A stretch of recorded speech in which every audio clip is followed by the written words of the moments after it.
Welcome back to another fine edition of OTRS Central. It's Q&A time. Yes, we got to catch up to that British fist bastards. Yeah, we'll get there eventually. Are you ready? It's all dependent upon them, though, because they need to send us more questions on Twitter. Yes, they do. Add Off the Rope Show. The more Twitter questions you send us, the more of these videos we could do, and the quicker we can knock off those silly nannies over there down in NJ. They're big Queen fans. Did you know that? I heard Oasis, but I can get behind that too. Both. Yeah, okay. When they can't listen to Oasis, Mr. Parkin in particular loves Freddie Mercury. When NJ loves Monster, well, Rockstar motherfucker. That's how we do it on this side of the pond. All right, so first question, it comes from CandyLick21, and she asks, when should Rock get inducted into the WWE Hall of Fame, and who should induct him? I want to say at least 2 or 3 years from now for The Rock. Maybe the next time they would do WrestleMania down in Florida or maybe Miami would be the time. Person to induct him would probably either be Austin or Foley or Vince. One of those three. Yeah, those would be the 3 guys that make sense. I think that makes the most sense, yeah. Next question is what? Mark the Fish. What will come first? Kane winning a Royal Rumble or him getting into the Hall of Fame? Kane getting into the Hall of Fame. Yeah, definitely. I don't think he's ever going to win a Royal Rumble. Sorry, I don't think it's ever going to happen. That time is There's really past. no reason at this point. At T_Hughes35, what are your thoughts on the rise in popularity of the UFC? It makes sense. The WWE and wrestling in general got really bland. UFC is a different fighting style, so it makes sense that people would gravitate towards it. It's more violent. There's blood. They started to appealing more and more to that 18 to 34 male demographic that WWE was slowly trying to transition away from. There are many, many reasons. You know, it's great, the rise in popularity. It's another form of entertainment. I tried to get into it for a while, and in general, I just don't like it that much. I tried, but it just didn't work. But you know, I see why they've been successful, even though I do think there's some potential warning flags for them, too. What did you think of the New Blood storyline in WCW? Ugh, don't even get me started. I understand what they were trying to do, but it was too little, far too late, being done by the wrong person, I'll put it that way. At W. Rain Foster, do you think a tag team between Tensai and Brodus Clay could work out? It'd be entertaining. It's something different. I think casual fans would like it very, very much. Exactly. Even a guy like Metal D that's all about work rate and in-ring skills was laughing his ass off at the dance-off. Yeah, I mean, it's one of those odd couple type things that would really work, and, you know, why not? Might as well. Shit, give it a try. It's another tag team you could throw out there. 2 big fucking burly dudes that can have some fun, too. Not every big dude has to be a monster. What's the next question? Is that Dream Boy? It's Dream Boy 899. Do you think it's possible WWE will ever break away from the PG rating in the future? It's possible. It's not likely, but it's possible. In order for that to happen, ratings would really, really, really have to tank to the point where it was starting to become a concern about whether or not they were even going to be able to keep their primetime slot. I mean, so I don't anticipate necessarily either that happening. Or TNA would really have to rise in the ratings. Yeah. If TNA somehow ever surpassed them in the ratings and they were doing TV 14, then maybe at that point in time, I just don't think the WWE has a lot of reason to get away from the PG rating, nor do I think they have to have a lot of reason to get away from the PG rating. I think it's something, it comes to represent what are other clear problems, but the rating itself is not necessarily the problem. You can do good storylines in PG. Absolutely. You can absolutely do that. Good story. The PG rating should not be an excuse for bad booking, bad character development, and poor storytelling. Period. At A7Med_LW asked if Undertaker's not ready for WrestleMania 29, what do you think they should do with CM Punk? What I'd like to see?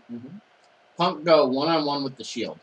I don't care if it's a handicap match. I don't care if it's a gauntlet match. Just show me that CM Punk can beat these guys. It shows me he's ready for the main event, which everybody out there seems to think he is, but I'm sorry, he's not. Okay, so that's one interesting spin on it. I would say one of two things. Either just throw him into the Rock Cena match and make it a triple threat and make it a really, really big triple threat. Otherwise, you could do some type of big, tag match. I don't really want to throw him in that, but you could do something like CM Punk and the Shield versus maybe Triple H, the New Age Outlaws, and maybe throw Sheamus or Ryback in there. Just throwing it out there. Yeah. Otherwise, yeah, I don't know.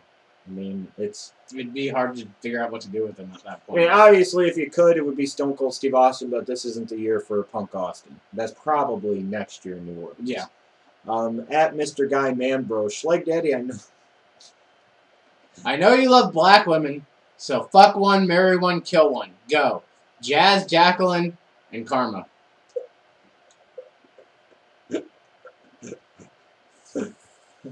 Oh my God. Can I pass?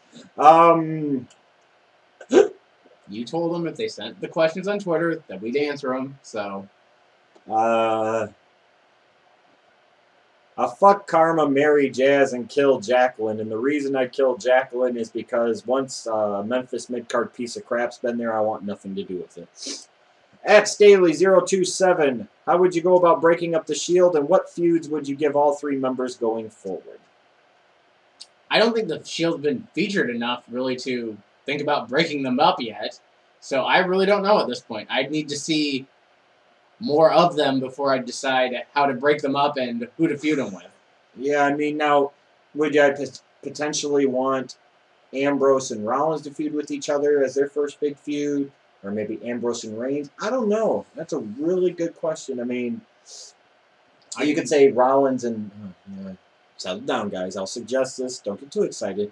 But maybe Rollins would go at Daniel Bryan. Maybe Ambrose would go at a babyface CM Punk. Maybe a Reigns would go at somebody like a Sheamus or a Ryback or a Cena. Or you send Ambrose at a guy like a Cena. And just as long as they don't break up like the Nexus did, because that was bullshit. yes, lots of things about the Nexus ended up being bullshit.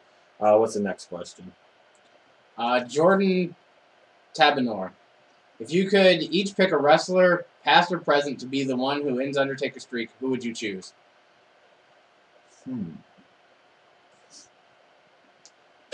What say you? Edge. I'd go with HBK, but I don't want to see it for a third time. Well, you already saw Edge versus Taker once at 24. Yeah, once. Why doesn't Edge get 2 shots? Apparently everybody else gets shots. He had a neck boo-boo! He had a neck boo-boo. We're saying past or present, so I get to pick. My opinion. It's not wrong. It's my opinion. That's correct. That's fine. Past or present. Nobody in the present. Have to be somebody in the past. Frankly, it would have to be somebody that's a really huge star. And that really narrows it down. That would be Austin, The Rock, Hogan, or Andre the Giant. Those would be the names that jump to mind most. At TNA 18244. Who won the Royal Rumble contest last year? There was a Royal Rumble contest last year? I don't remember that. Fuck Metal D. I don't remember there being a contest last year because there was no payout, so there obviously wasn't a contest. You've got one more question. This comes from Mr. Parkin01. Is that right? Oh, that's the guy that does those videos where I can't read what's on his fucking shirt. Oh, okay. He asks us, it's a Gallagher Brothers question, something about, is Oasis not the greatest British band since the Beatles? Yes. Is there an argument to be made here? Maybe the argument is Oasis greater than the Beatles? What say you, Mr. Parkin01? Yeah, let us know. You guys can tell us, too, what you think. I think he believes fully that Oasis is better than the Beatles. I hear that he really likes Green Day, too. Green Day? Yeah. But he's a metal guy, and he hates the shit that's on the radio. Yet Green Day is not metal, and is played on the radio almost as much as Taylor Swift. So maybe you should. Speaking of things that get run through a lot, Taylor Swift. You know what's funny? I think you and I are like next in line. Man, I tell you what. It's funny too, isn't it, when you talk about media images? Like I saw somebody put this picture up on Facebook a while back, and it hit the nail on the head. Miley Cyrus is portrayed as the big ho-ho. Yeah. But she's been with the same dude for 3 years, engaged to him, da-da-da. Taylor Swift is projected as the Miss Innocent, yet she runs through guys. You almost think she literally, like I used to say with J-Ho, that every time she got engaged, because of her strong Catholic background, she was getting engaged so she could have sex. So you figure hundreds of men, hundreds of engagements, a few marriages, da-da-da. But Taylor Swift, it's almost like every time she like dates a dude, just so she can have a hit song a few months later, all the while not admitting that she's fucking batshit crazy. What I find really funny is Kelly Clarkson is now engaged. So her first tweet after she got engaged is, well, guess my career's over because all her songs are about being an independent woman. At least she fucking realized it. Fucking Taylor Swift. Anytime, we'll take a run through you. Why not? I mean, we can all compare notes of what we learned from the experience, I guess. So it's just, plus, we get a song about us. Maybe two. What do you want to think? What do you want? Well, I bet Smokey'd get through it first. Mark's probably already been there. Probably. Fucking Mark. Mark's fucked like every girl, and it's like I'm trying to find ones that he hasn't, and that list is like a page. Mama June. I swear Mark's been there. Where do you think Honey Boo Boo came from? That's a conspiracy theory. Anyways, make sure you continue to give us content so we can continue to give you Q&As here on OTRS Central by doing what, Mikey? Going to Twitter, getting an account, following Off the Rope Show, and sending us your questions. It's just that simple. Thanks you guys for watching. We'll be back soon with more hot OTRS Central Q&A action.